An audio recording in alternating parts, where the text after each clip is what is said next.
作為一座古城，番禺嘅歷史可以追溯到2200幾年前。打開佢嘅記憶，我哋觸摸到嘅嶺南文明嘅脈絡，嗰啲歷經千年歲月洗禮，至今仍令我哋驚嘆並自豪嘅歷史文化遺存，好似一座座豐碑，記錄咗呢座城市昨天嘅輝煌，留下咗好多穿越歲月嘅美麗與震撼。呢啲埋藏喺地下千年嘅文物，如今好似又煥發出咗新嘅生命。佢哋正用無聲嘅語言向我哋講述住呢塊土地曾經嘅榮耀。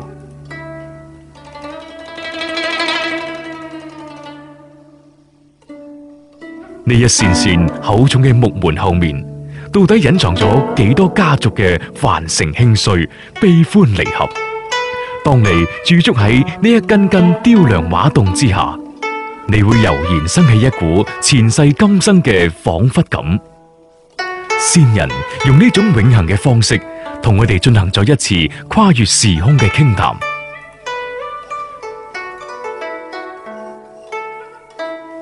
陰德遠從宗祖種，心田留與子孫耕。呢個係番禺沙灣鎮何氏宗族牌坊門口嘅一幅對聯，劉耕堂嘅名字就由此而來。劉耕堂又名何氏大宗祠，係沙灣何氏宗族嘅祖祠。1989年被廣東省人民政府定為省級文物保護單位。佢始建於南宋德佑元年，歷元明清三代，比廣州陳家祠早咗170幾年。其實鑊耳大屋用蠔殼為原材料修建嘅殼花牆、青石板小路、里龍同磚雕、木雕裝飾物係嶺南建築嘅特點。而劉耕堂之所以出名，係因為佢屬於嶺南特色嘅建築嘅經典代表之一。而家同等規模嘅已為數不多啦。呢座建築就係廣東4大名園之一嘅餘蔭山房，佢位於番禺南村鎮東南角，係清道光年間舉人顧斌為紀念其祖先嘅福蔭而建嘅私家花園。始建於清同治6年，公元1867年。該園以小巧玲瓏嘅獨特風格著稱於世，贏得園林藝術嘅極高榮譽。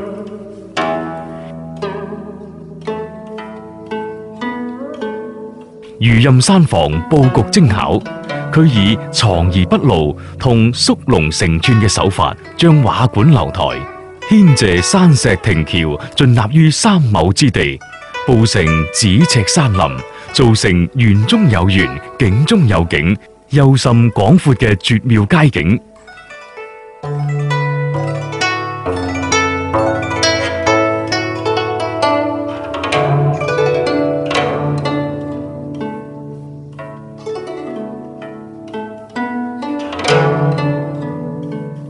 進入寫有餘蔭山房嘅正門之後，過廳堂、穿竹徑，便到咗山房嘅花園門。門旁有對聯一幅：餘地3公紅雨竹，陰天一角綠雲針，正係此園點題之句。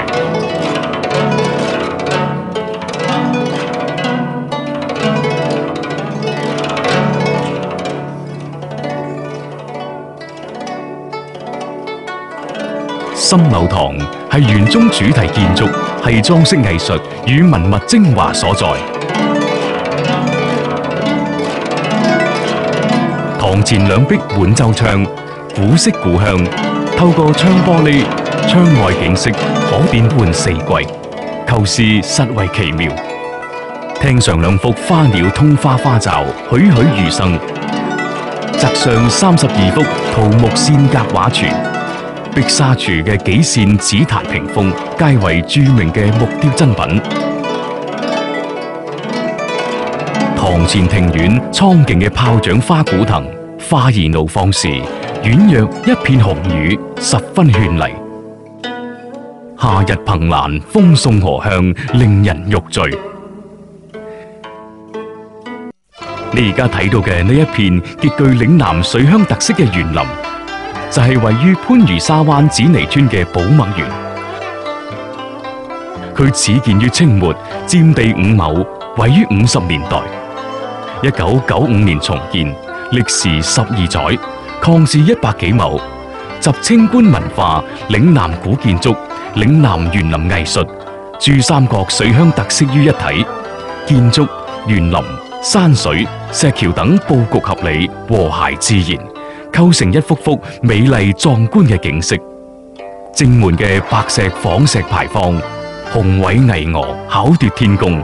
園中陶塑、瓷塑、磚雕、灰塑、石刻、木雕等藝術精品琳琅滿目，精細之作當然要數列入世界吉尼斯之最嘅瓷塑浮雕《清明上河圖》，巨幅磚雕兔硬和明壁，工藝精湛。麗島中嘅敘家閣金碧輝煌，雍容華麗，閣內供奉萬世師表孔子銅像，供遊人瞻仰。此閣與寶墨藏珍、龍圖館、趙泰來藝術宮珍藏嘅古今名畫、書法、陶瓷、銅器、玉器等，體現咗中華民族文化源遠流長，形成獨特嘅人文景觀，簡直係一座園林藝術館。全園水景堪稱一絕，麗景灣、清平湖、寶墨湖同1000幾米長河貫通，水清如鏡，長流不息。30幾座石橋橫跨旖旎河湖之上，若架畫舫輕舟，逍遙放驟，仿似置身蓬瀛。清平湖上嘅紫洞房有如一座水上藝術宮殿，湖面上鴻飛紫帶，湖周圍綠柳侵煙，喜看錦鯉千千紅浪湧，遊人個個笑顏開。紫竹園裏嘅紫竹溪，專供小孩玩水觀魚，更係兒童嘅歡樂天地。寶墨園4時青翠，百卉重開，園林花卉景點有序有散，步移景緩，美不勝收，使人賞心悅目，又是避暑勝地。